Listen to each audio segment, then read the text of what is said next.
ماہ رمضان یہ کتنی فضیلتوں والا مہینہ ہے، یہ کتنی برکتوں والا مہینہ ہے کہ اس مہینے میں نماز کے ہر فرض کا ثواب 70 فرضوں کے برابر ہو جاتا ہے اور ہر نفل عبادت کا ثواب فرضوں کے برابر ہو جاتا ہے۔ یہ صبر اور غم خواری کرنے کا مہینہ ہے، لوگوں پر ترس اور رحم کھانے کا مہینہ ہے۔ حضرت سیدنا علی المرتضیٰ شیر خدا کرم اللہ وجہ الکریم فرماتے ہیں کسی روزہ دار کا روزہ افطار کرانا، کسی ایک روزہ دار کا روزہ افطار کرانا گناہوں کی مغفرت اور دوزخ سے آزادی کا ذریعہ ہے۔ گناہوں کی مغفرت اور دوزخ سے آزادی کا ذریعہ ہے جو شخص کسی ایک روزہ دار کا روزہ افطار کراتا ہے۔ روزہ رکھنے والے کے برابر ہی روزہ کھلوانے والے کو ثواب ملتا ہے۔ اس ماہ کا عشرہ ایک خاص اہمیت کا عامل ہے۔ پہلا عشرہ سراسر رحمت، دوسرا عشرہ دن رات مغفرت کا عشرہ، اور آخری دوزخ سے آزادی کا عشرہ، جہنم سے آزادی کا عشرہ، جہنم کی آگ سے آزادی کا عشرہ۔ رسول اللہ صلی اللہ علیہ وسلم نے فرمایا جب رمضان المبارک کی پہلی رات ہوتی ہے تو آسمان کے تمام دروازے کھول دیے جاتے ہیں اور ان دروازوں میں سے کوئی بھی دروازہ رمضان المبارک کی آخری رات آنے تک بند نہیں کیا جاتا۔ میرے نبی نے فرمایا جو بھی شخص رمضان کے مہینے میں نماز کی حالت میں اللہ کو ایک سجدہ بھی کرے، رمضان المبارک کے بابرکت مہینے میں نماز کی حالت میں، وہ نماز فجر کی ہو، وہ نماز ظہر کی ہو، عصر کی ہو، مغرب کی ہو، عشاء کی ہو، نماز کی حالت میں اللہ کو ایک سجدہ بھی کرے گا تو اللہ تعالیٰ اس کے لیے جنت میں سرخ یاقوت کا ایک مکان بنا دے گا۔ غور کریں، نماز پہلے بھی پڑھتا ہے، وہ عبادت پہلے بھی کرتا ہے، مگر رمضان میں سجدہ کرنے کا ایک الگ مقام ہے، اس کی ایک الگ برکت ہے، الگ فضیلت ہے۔ فرمایا جب روزہ دار رمضان المبارک کا پہلا روزہ رکھتا ہے تو اس کے گزشتہ تمام گناہ معاف کر دیے جاتے ہیں، اور اس روزہ دار کے لیے روزانہ صبح کی نماز سے لے کر غروب آفتاب تک 70,000 فرشتے اس کی مغفرت کے لیے دعائیں مانگتے رہتے ہیں۔ سبحان اللہ۔ میرے نبی نے فرمایا صحابہ جی یا رسول اللہ صلی اللہ علیہ وسلم، میرے نبی نے فرمایا جنت ماہ رمضان کے شروع سال سے اخیر تک سجائی جاتی ہے، خوب سجائی جاتی ہے۔ جب رمضان کا مہینہ شروع ہوتا ہے تو یہی جنت اللہ تعالیٰ سے عرض کرتی ہے، فریاد کرتی ہے، یا باری تعالیٰ اس مبارک مہینے میں اپنے بندوں میں سے کچھ بندے میرے اندر بھی قیام کرنے کے لیے مقرر فرما دے۔ جنت اللہ تعالیٰ سے عرض کر رہی ہے، او میرے مالک، اس مہینے میں اپنے بندوں میں سے کچھ بندے میرے اندر بھی قیام کرنے کے لیے مقرر فرما دے، جو رمضان کا احترام کر کے، خوب عبادت کر کے، روزے رکھ کے، بڑے پروٹوکول کے ساتھ میرے اندر داخل ہو سکیں۔ اسی طرح جنت کی تمام حورین بھی، میرے نبی فرماتے ہیں جنت کی تمام حورین بھی اللہ تعالیٰ سے عرض کرتی، یا باری تعالیٰ اس بابرکت مہینے میں اپنے بندوں میں سے ہمارے لیے بھی خامد مقرر فرما دے، ہمارے لیے بھی شوہر مقرر فرما دے، ہمارے لیے بھی شہزادے مقرر فرما دے۔ اب جس شخص نے رمضان شریف کے مہینے میں اپنے نفس کی حفاظت کی، کوئی نشہ آور چیز نہیں پی،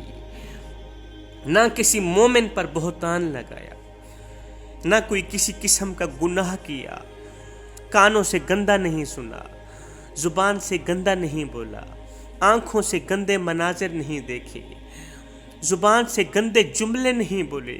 اسی زبان کے ذریعے کسی کو اذیت نہیں دی، کسی کو دکھ نہیں دیا، کسی کو درد نہیں دیا، کانوں سے گندی آواز نہیں سنی، ان ہاتھوں سے کسی کو تکلیف نہیں دی، دل پر کسی کے لیے بغاوت نہیں رکھی، دشمنی نہیں رکھی، کسی بھی قسم کا گناہ نہ کرنے والے روزے دار کی اللہ تعالیٰ 100 حوروں سے شادی کرا دیتے ہیں رمضان المبارک کی ہر رات کے اندر۔ رمضان المبارک کی ہر رات میں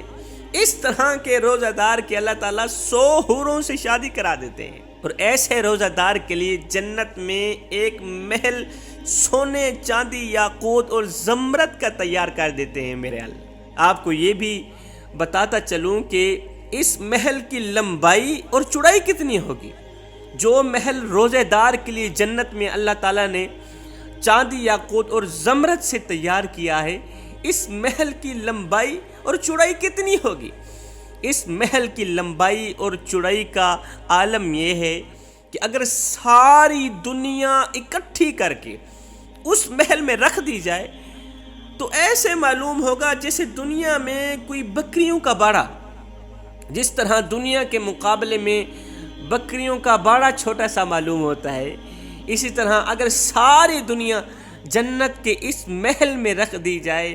تو یہ بکریوں کے باڑے کی طرح چھوٹی سی معلوم ہوگی۔ وہ محل جو روزے دار کے لیے اللہ تعالیٰ نے جنت میں تیار کر رکھا۔ یاد رہے، جس شخص نے بھی